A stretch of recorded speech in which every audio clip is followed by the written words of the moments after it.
have a lot of adults bleeding from childhood traumas. Yeah. And you know why mental health has become a problem to talk about? It's because people don't like their emotions being touched. So people don't want to talk about emotions. Watu wataki kuongea juu ya what they feel. Yeah. Uwezi kalisha, ni ngumu ukalisha mwanamume umuulize how do you feel? Utaanzia wapi? Do you ever answer that question? Tuanze tu na wewe mwanamume wako hapa. Nitakuangalia niwaza niulize intention yako ni gani. Exactly. And clearly, if it's your wife, they see that you're going through stuff. But when you start asking them, niaje mume wangu kuna nini? Kazi tu. Tena tunawajua, kazi tu. Wajua. Waelewa, itaisha tu. Itaisha. Yani, the only problem with the African men is they think they're superheroes. Because the society created that. Yeah. So the society is our biggest wonder to fail. There's something Michael Jackson said. Mimi. Now he was referring to himself as a grown-up. Yeah. And then he was also talking about kids because he loved kids.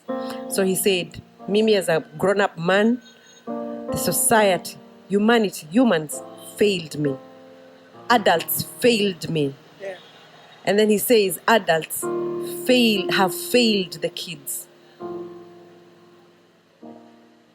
So this entire issue of mental wellness or mental health, if we adults know how to solve it, I believe the generations hazitakuwa na hizi shida zenye ziko nazo. I think also just to add on that, napia labda, in as much as we say, you have a situation where the adults themselves are so broken. True. To the extent that what they give back, is still that same, some same brokenness down there. So now we ask ourselves, who do we look up to? Yeah, and before I go into pastor mode again, let me tell you something that my father used to say. My father used to say, nyoka hazai samaki. So if the adults are broken, they are not giving birth to whole children. Yeah. If they are messed up, their children are not going to suddenly be well, because God is not hocus pocus. It's neither is nature, by the way. As in nyoka akiza samaki, kuna shida, ni ghosti au kitu. You see, first I'd like to say to the adults, find help. Get well. You know, we like to say get well soon.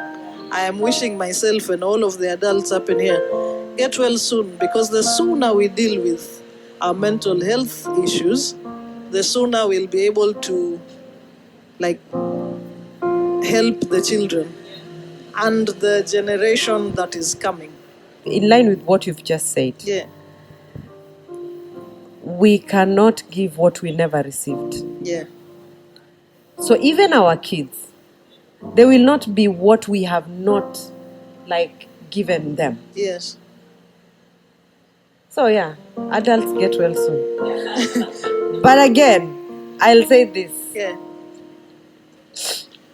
Mimi, I feel there's a lot of toxicity in the world. There's a lot of toxicity everywhere. And of course, it always starts with the families. Hapa kwa familia. True. Nuclear and stuff. Ikienda tu hivyo hivyo to the communities and stuff. There's a lot of toxicity. And how to curb that is, we are not kind. We are no longer nice people. We are not nice to each other. At all. At all. And I'll tell you one story. There was a place where, you know how people jump, like Nyali Bridge, for example. And it was well known for jumping. Watu walikuwa naenda wanajiua sana huko. Suicide. Hivyo. Sana mpaka yani the government got concerned. They were like, ay. And they used to call them, mpaka walikuwa wamesha kwa branded jumpers. So the government got really concerned. So they called the body of psychologists, psychiatrists, everyone, the doctors, nini. they were like, you know what, you need to set up a research on why, kwa nini watu wengi wanajiua pale, why, kwa nini watu wanajiua sana. So a lot of psychologists, kila mtu akaanza kufanya research yake. But there was this particular man who alikuwa akiona tu ukielekea Nyali Bridge, ukielekea hapo mahali anakufuata because hajui kama wewe ndio next. So akiona tu mtu anaelekea, anaenda akipita for a very long time until one day he followed someone, akamfuata, akaenda akafika, huyo mtu akaruka, akajiua. So of course he followed up, huyo mtu akaenda akachukuliwa, akatolewa huko, akapelekwa mortuary whatever nini, akafollow up history yake. So he was seeing a therapist, akafollow up history yake kujua anaishi wapi, akaenda mpaka nyumbani kwake, just checking, akiangalia huyu mtu alikuwa anaishi aje. Kaingia, akaenda kwa bedroom yake, pale kwa drawer, but there was a note. So he left a note. He said, today I am going to jump. I'm going to end my life. But if I meet someone and the person says hi, I will stop. I will not. So hakuna hata mtu mmoja alimsalimia. You know, like, and you know, for me, I listen to that and I'm like, oh my goodness. Just that word hi can change someone's life totally. Yeah. Inapata mtu morali ya kwamba kuna mtu amemuona. Unaona, ndio mimi usema, ukiingia pale kazini kwenu, you work in that and you find a cleaner cleaning. Do we even ever say hi? We never say hi. You do. Not everyone says hi. Sorry, basi. Not everyone says hi. Utapata mtu alafu yeye ni msimu wa mvua na magumboots unakanyaga, hata do you know me, I feel so guilty nikipita, hata nikipita naomba nisema hi, sorry. Ndio anasema ni kazi yangu. Anasema lakini hata kama ni kazi yake lakini umekanyaga. But the people who think ni kazi yake. That T-girl. Yeah. We never say hi. We never even engage. Yeah. Hata siku moja tu useme niaje, unaendeleaje? Ama ukimwona maybe hana smile ama nini, niaje? Mbona leo una furaha? Kila siku napatanga una furaha, mbona leo una furaha?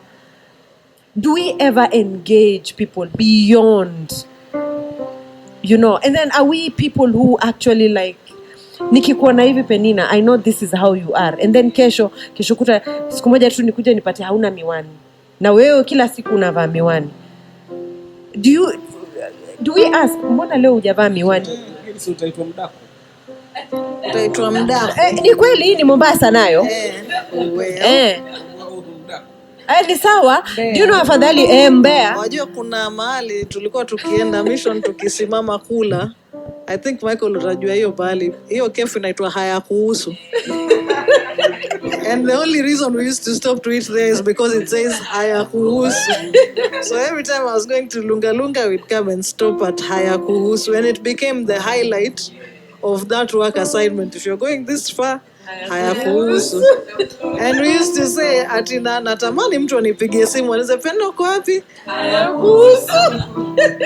All right. I like that. Yeah, but now we're going back into pastor mode because I would like to steer the conversation towards the church. I'm just being selfish.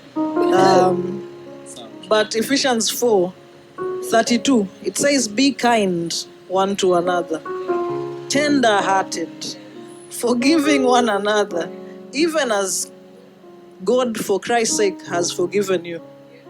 And then I said, kumbe pia kwa Biblia watu walikuwa wanasema for Christ's sake. Okay. God for Christ's sake has forgiven you. But being kind, she's talking about how toxic our world is. Our world is so, kuna majibu ukipatiwa inabidi you pause and consider your life and think about your life. What we're saying is that as Christians, we are supposed to change the narrative. You be the one that is kind. Because right now the world is unkind. The atmosphere is unkind. It's just producing things to choke us in our sleep. it has viruses and I don't know what, and we haven't done anything. Mara tu kuko na COVID mahali. So everything is harsh. If we are not kind, then there is no hope.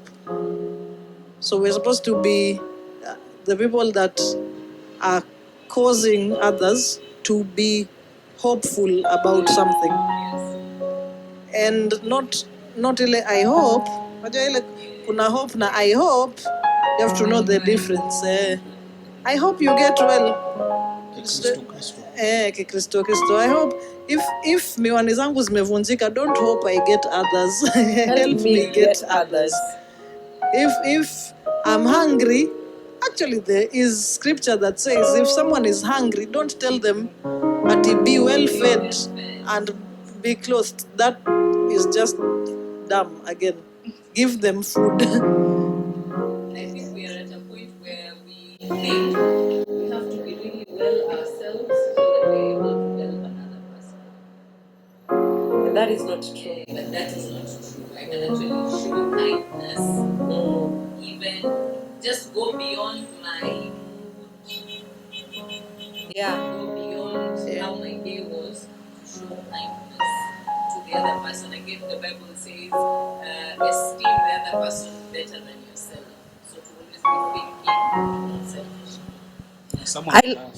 Yes. I like that. I'll tell you why.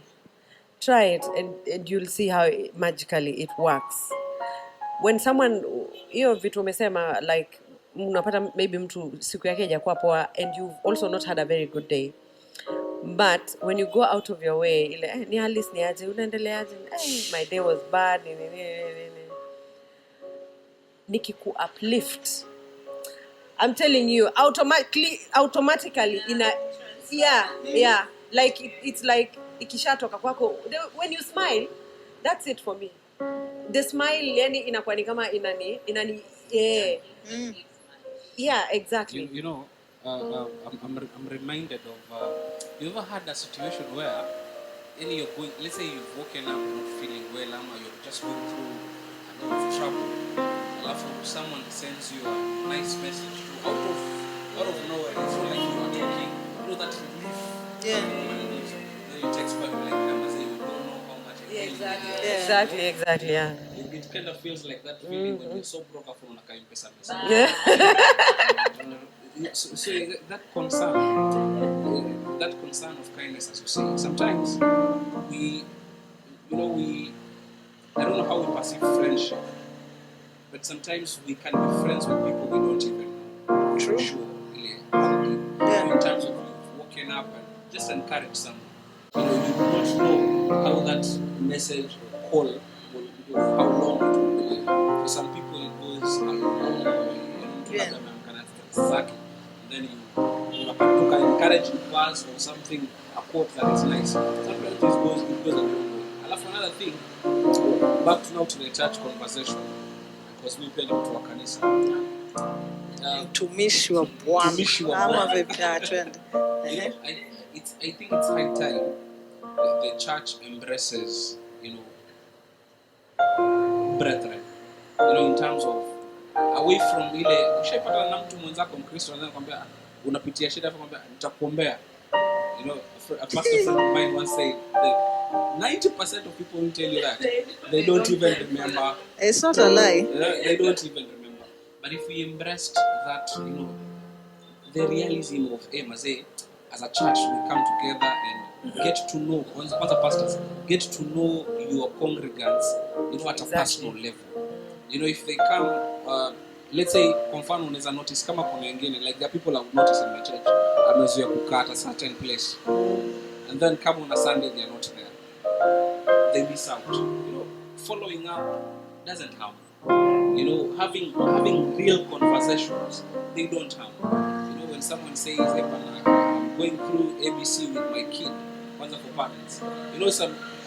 Church for me, utapata wengine wetu tumelelewa, tunasikiza, mzee fulani ama mama fulani more than your than your very own. So if church would practice that realism, go beyond ile tuombeane, let's hold hands and pray, but ask especially asking, what do you want me to pray for? You realize how people can open up, give them a safe space.